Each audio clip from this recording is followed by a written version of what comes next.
गौतम जी, हमारे ग्राम सभा सुनवर डाणी बैरगिया में कौन सी मीटिंग है? सबसे पहले आपको बहुत बहुत धन्यवाद कि सोशल मीडिया के माध्यम से यमुना पार की तहसील बारह के अंतर्गत विकास खंड शंकरगढ़ स्थित ग्राम सभा जो है सुनवर बैरगिया है। यहाँ पे लगभग 50 जो है कि हमारे पुरुष साथी महिला साथी यहाँ पे एकत्रित हैं।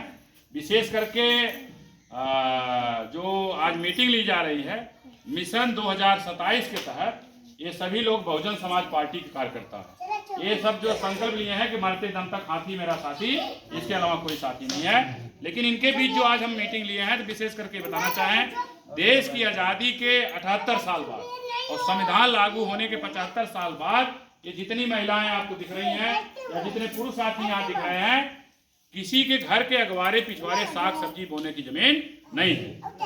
इनका 1 साल का 2 साल का 3 साल का लड़का गुजर जाए या खत्म हो जाए तो इनके पास इतनी भी जमीन नहीं है कि ये अपने कहीं जमीन में दफना पाए, ले जाकर बाहरा किनारे नहरा किनारे नरकोई किनारे दफनाने का काम करते हैं।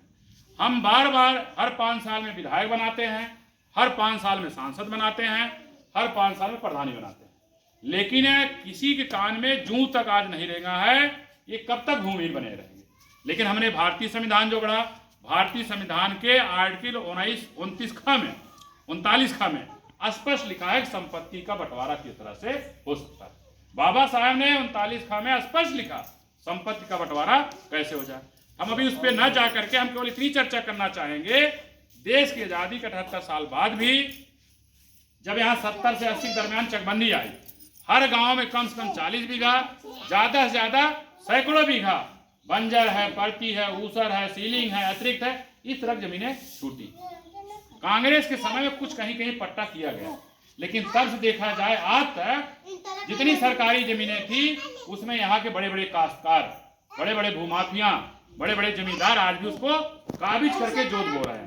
लेकिन कोई भी ग्राम प्रधान, कोई भी विधायक, कोई भी सांसद ऐसी सरकारी जमीन को इन भूमिहीनों में बंटवाने की कोई चर्चा नहीं कर रहा। हम प्रधान बना तब हम बने। तो हम सब जो संकल्प लिए हैं, आने वाले ग्राम प्रधान के चुनाव में हमारा जो संगठन डॉक्टर अंबेडकर वेलफेयर नेटवर्क, जिसको हम दान के नाम से जानते हैं, पहले तो अपने यमुना पार के चाहे बारा हो, चाहे कचना हो, चाहे मेजा हो, चाहे खुड़ा हो, सबसे पहले हम प्रधानी लड़वाएंगे।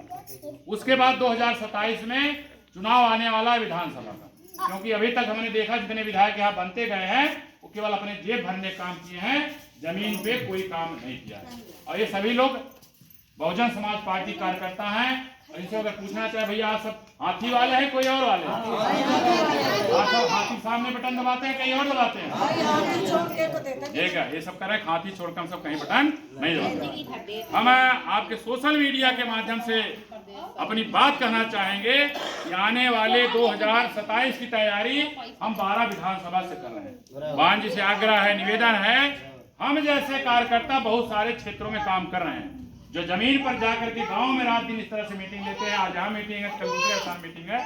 अगर बहन जी आपका आशीर्वाद अगर हम जैसे कार्यकर्ताओं को मिलता है, निश्चित है अगर आपको 2 पैसे की जरूरत है, आप हेलीकॉप्टर सुनना चाहती हैं कि हमारे कार्यकर्ता 1-1 रुपया, 2-2 रुपया, 100-100 रुपया आपका सहयोग करके आपको आने वाले 2027 में उत्तर प्रदेश का मुख्यमंत्री और आने वाले 2029 में आपको देश का प्रधानमंत्री बनाना चाहते। सभी लोग उत्साहित हैं, लेकिन हम चाहते हैं कि हमारे जैसे कार्यकर्ता जो 365 दिन केवल जमीन पर रहने वाले कार्यकर्ताओं के आर्थिक विकास के लिए, सामाजिक विकास के लिए, इनको अंधविश्वास पाखंड कुरीतियों से मुक्ति के लिए बात करते हैं, ऐसे कार्यकर्ताओं को चिन्हित करके जमीनी स्तर के कार्यकर्ताओं को उतारिए। नहीं तो आज तक हमने देखा है कि 2012 से उत्तर प्रदेश में बहुजन समाज पार्टी की सरकार नहीं बन रही है, लेकिन हमारे जिसको मुख्यमंडल प्रभारी बनती है, 20 साल पहले उनकी आर्थिक स्थिति क्या थी, आज अगर देखा जाए तो वही मुख्यमंडल प्रभारी लोग कहीं करोड़पति बने हैं, कहीं अरबपति बने हैं, और जिनके पास 2 पहिया नहीं था आज जो है 10-10 लाख 25-25 लाख की गाड़ियों में घूम रहे हैं। भगवान जी हम सम्मान करते हैं कि अगर आपका आशीर्वाद मिलता है तो निश्चित है ये लोग बहुजन समाज पार्टी के जो एक कार्यकर्ता है, जो नाचीज कार्यकर्ता है, ऐसे लोगों को चाहे विधानसभा हो चाहे लोकसभा है भेजने का काम करेंगे। निश्चित है कि हाशिए पर रहने वाला एक कहावत है, जाके पैर न फटी दवाई वो का जाने पीर पर आए। निश्चित है कि हम भी हरवाहे चरवाहे के लड़के हैं, जमीनी स्तर पर कैसे क्या होता सब जानकारी है। हम सब एक मुक्त क्या है, जमीनी स्तर पे हाशिए पर रहने वाले कार्यकर्ताओं के लिए काम किया जाएगा। निश्चित है इन सब का आर्थिक, सामाजिक, सांस्कृतिक जो उद्धार होगा, जिससे बहुजन समाज पार्टी या बहुजन समाज आने वाले समय में मजबूत होगा। जो भी साथी सोशल मीडिया के माध्यम से आपके यूट्यूब चैनल को देख रहे हैं, उनसे आग्रह है कि निवेदन है, इसको ज़्यादा से ज़्यादा शेयर करिए, लाइक करिए, सब्सक्राइब करिए, कमेंट बॉक्स में अपनी प्रतिक्रिया जरूर लिखिए। आप सभी साथियों का आभार व्यक्त करते हुए आप सभी साथियों को जय भीम, नमो बुद्धाय, जय भारत, जय भारतीय संविधान, जय बहुजन समाज पार्टी।